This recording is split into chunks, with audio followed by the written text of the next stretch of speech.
At 6:04 a.m., fighter jets take off from Israeli airspace. Loaded, locked, silent. 8 hours of surveillance data confirmed the target was inside.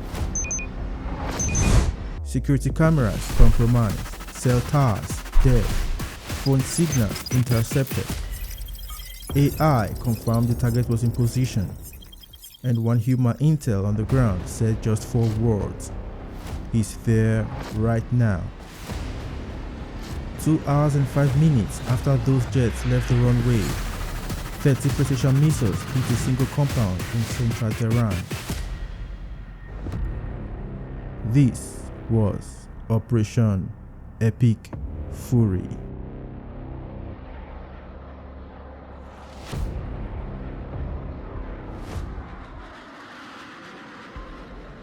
For the last 4 years, Israel had been inside that compound. Not physically, digitally. Every bodyguard photographed, identified, filed. Every route they drove to work, logged. Every shift rotation, mapped. Every phone call intercepted, recorded, catalogued. Fed into machines, AI systems running day and night, predicting where he'd be and exactly when. The man they were hunting had outrun everything for 36 years. Ali Khamenei had ruled Iran since 1989. He survived assassinations, survived wars, survived revolutions. He wasn't elected, wasn't a general.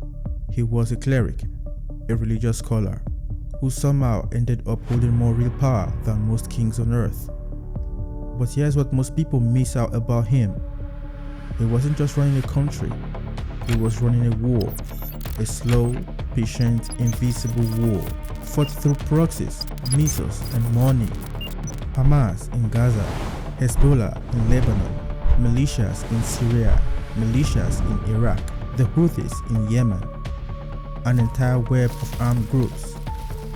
And underneath all of that, something far more dangerous. In 2002, the world discovered something that changed everything.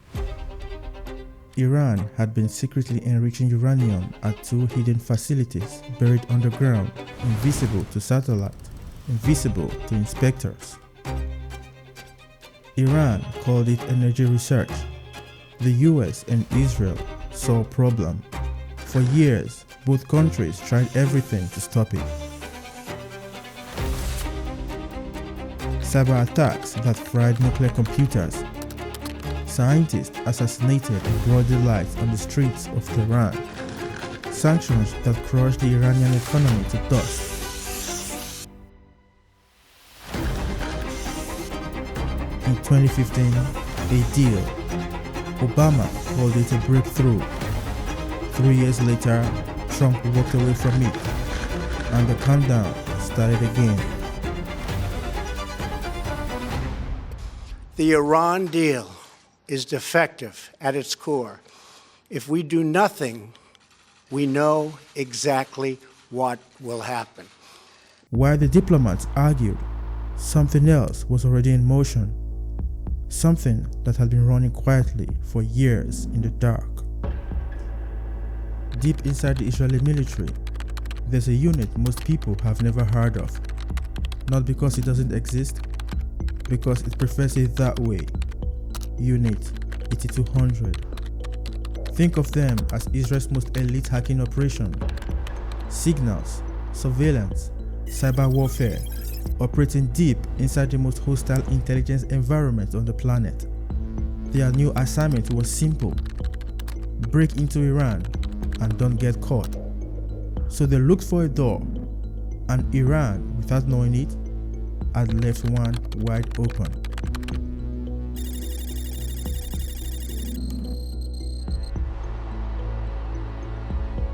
Tehran has over 9 million people,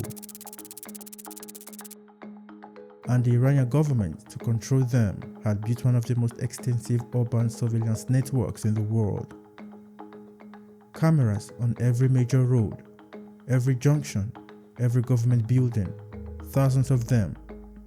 A surveillance net so thick, no protester, no dissident, no troublemaker could move through the city without being seen. He thought it made him untouchable. Well, it made him a target. Because while his cameras were watching his people, Unit 8200 was watching his cameras. Every single feed, every single angle, every street, hijacked, encrypted, streamed in real time from the heart of Tehran, directly into servers in Israel. His own surveillance network turned into a live broadcast for his enemies. Night after night, day after day, for years. One intelligence official said it plainly.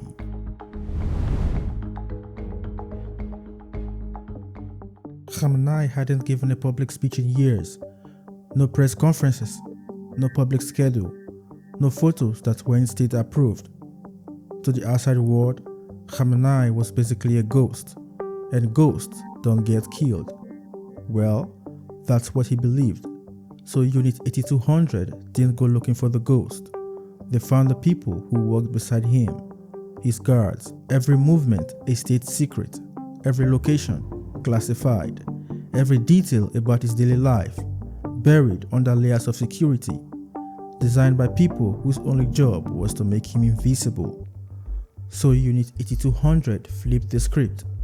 Stop looking for the man, find the people who can't hide, his guards. They had jobs, routines, lives.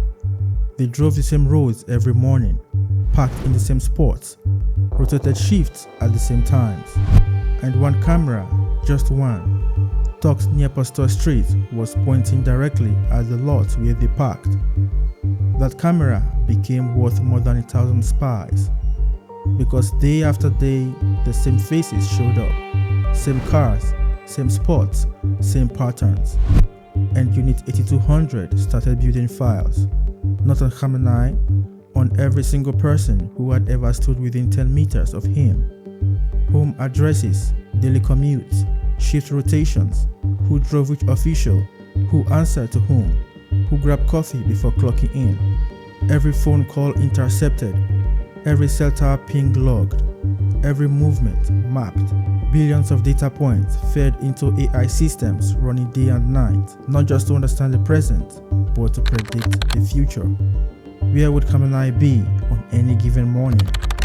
Based on what his guards did the night before, the AI knew before even they did. By early 2026, Iran was bleeding, not from missiles, not from war, from the inside. The currency had collapsed overnight. A single US dollar now cost millions of reals.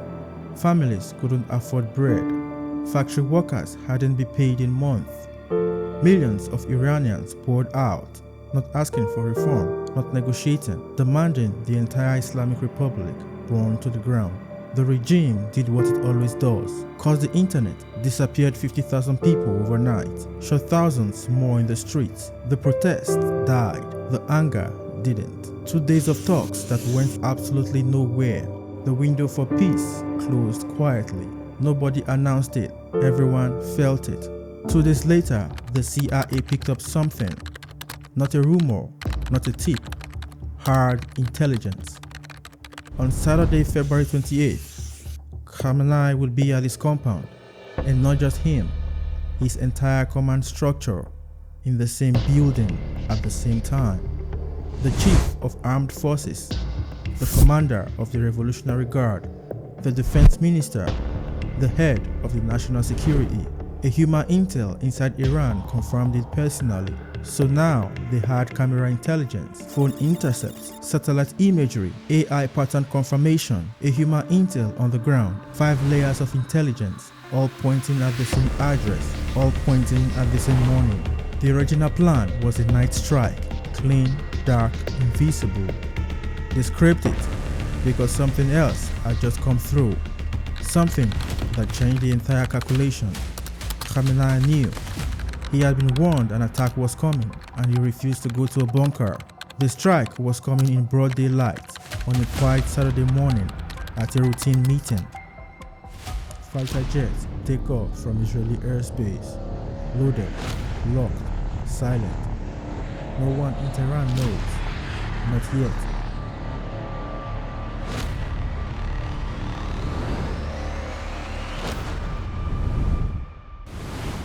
Cell towers near Pasteur Street go dark. Khamenei's bodyguard reaches for his phone. Busy signal. He tries again. Nothing. He tries the radio. Dead. US Cyber Command had already cut every communication line within a kilometer of the compound. No warnings could get in. No warnings could get out. The walls had closed. At 9:40 a.m., 30 precision missiles hit a single compound in Tehran. The supreme leader of the Islamic Republic of Iran, 36 years in power, gone.